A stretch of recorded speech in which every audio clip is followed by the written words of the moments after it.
Welcome back to Sport Lab, where we bring you the big moments, bold performances, and every twist in the road to silverware.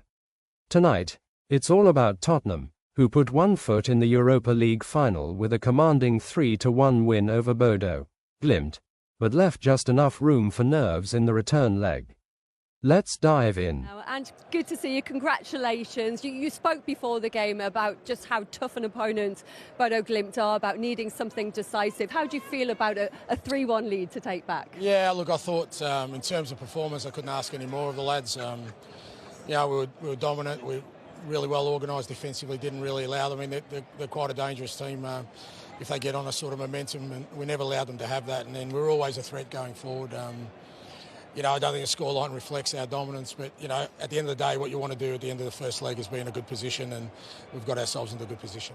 And it couldn't have been a better start for you, could it, with the way Brennan opened the scoring for you? That exactly ended it. Yeah, I mean, it's the reason we started with Richie as well. We felt like they'd struggled to deal with that crossing, and Richie's a handful in the air, and having him and Dom in that area was going to be important. And we persisted with it, and it was a great header by Richie across the goal. And Brennan's always there. You can. Every time you do a freeze frame of us attacking, he'll be in that position to score, and he gets the rewards. It was a great start for us, and that gave us some momentum in the game for sure. He does that really well, doesn't he, Jono? He reads the game. His first time finishing, whether it's with his foot or his head, he's always alive when the ball's on the other side of the pitch, which is fantastic. Really disciplined with that. I mean, it's one of those where people just see him sort of tapping it in, but don't realise he's made that run probably 10, 15 times in the game, and he's always in the right spot. So, credit to him. Yeah, I thought the balance of the team was excellent tonight, and congratulations.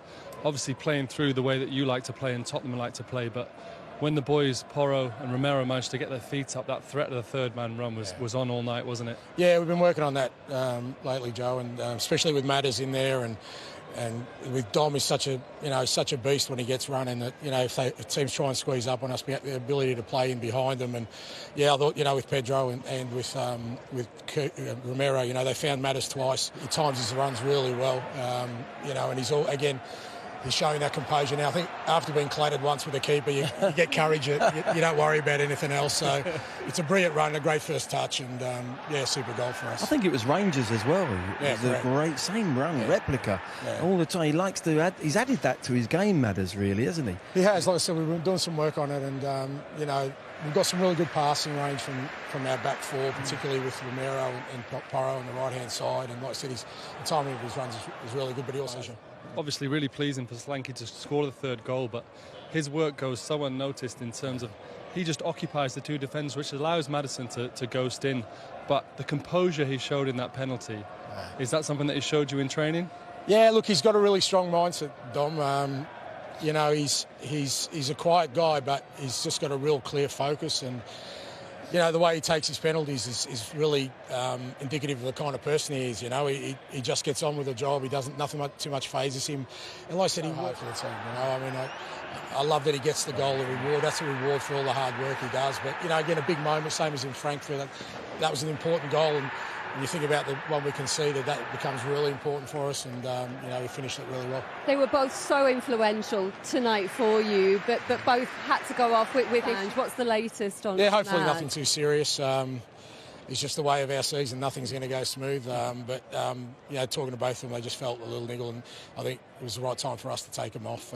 They've done their job, but hopefully nothing too serious. Can I ask about Yves Bissouma as well? Because he hasn't had a lot of minutes lately, but just how well did he step up tonight? Is that arguably his best performance of the season? I thought him and Rodrigo were outstanding. I mean, the reason we started with him, the way they play, you really need almost two midfielders in there who are going to be able to sort of disrupt their play, and they both of them did that really well. They squeezed up, and like I said, Biss hasn't played a lot for us lately. He's had, like the rest of the team, like all of us, he's had an up and down season, but I was really confident that today he would put in a performance we needed from him, and he was disciplined. He was the Biss we all know he can be, and a really important part of our game. Having those two there a little bit deep, did it allow Maddison just to link a little bit closer to Solanke and make them runs like he did for the goal? Yeah, I mean, the way sort of Bodø set up. They start off with one sort of holding midfielder, one pivot, which then allows us to really push Matters onto that as a 10, and then the other two can occupy those kind of deeper midfield areas. But his defensive work was outstanding. Like I said, him and Bentancur were really key for us tonight.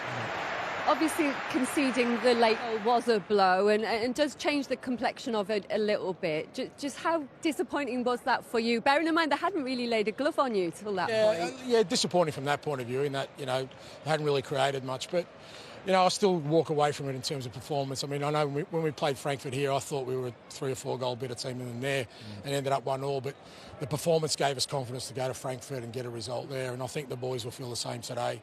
We'll go there. We don't have to go there and sort of defend. We can go there. If we play the same way we did today, we'll get the result we need.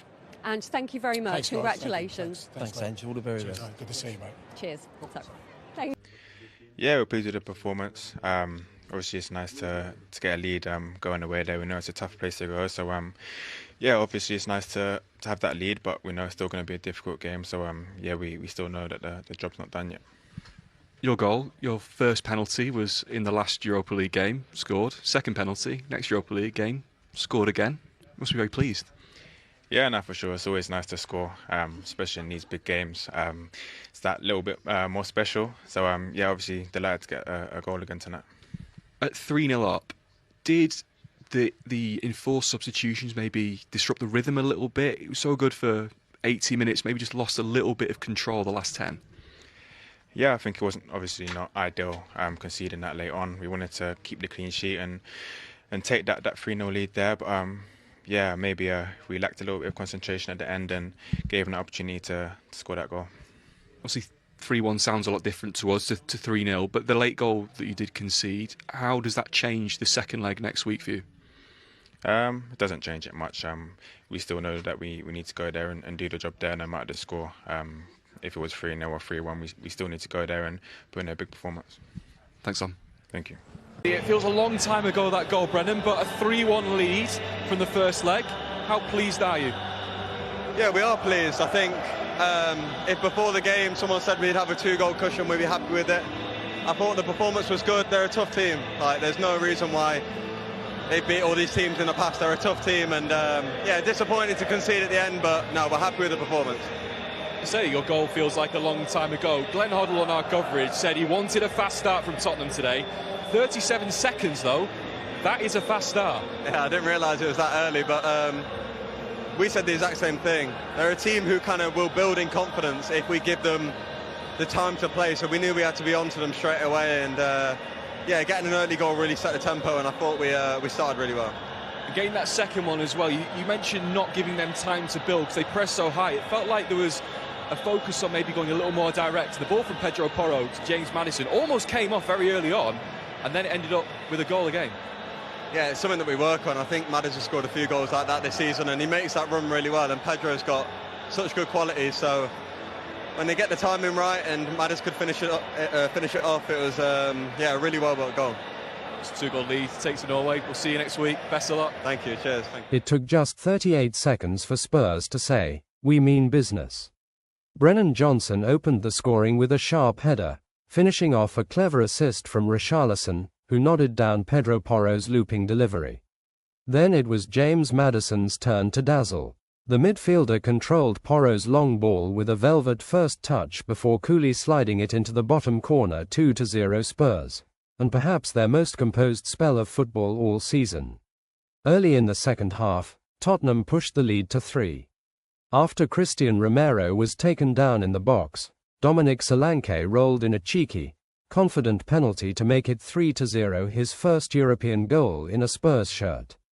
Tottenham were cruising, but as always in Europe, it's never over. Against the run of play, Bodø, Glimt finally sparked to life. With their only shot on target all night, Ulrich Saltness pulled one back, a deflected effort that flew past Guglielmo Vicario and into the top corner.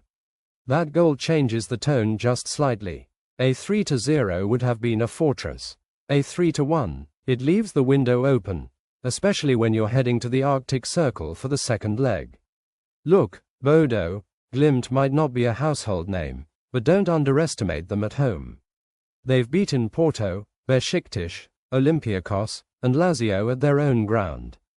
Since 2022, the Europa League home win rate is 70%. On the road, just 9%. Ange Postecoglou knows the job isn't finished, and with Maddison and Solanke both subbed off injured, Spurs might need to grit it out up north. Elsewhere, Manchester United dominated Athletic Club with a 3-0 win, meaning we could be on track for an all-English final in Bilbao. But for Tottenham, the focus is survival in Norway, and keeping that long-awaited trophy dream alive. It's been 16 years since their last silverware. Can they finally break the drought? What did you make of Spurs' performance tonight? Confident they'll finish the job in Norway? Or is that late goal a sign of trouble ahead? Let us know in the comments. Don't forget to like, subscribe, and hit the bell for more European football coverage right here on Sport Lab. We'll see you soon.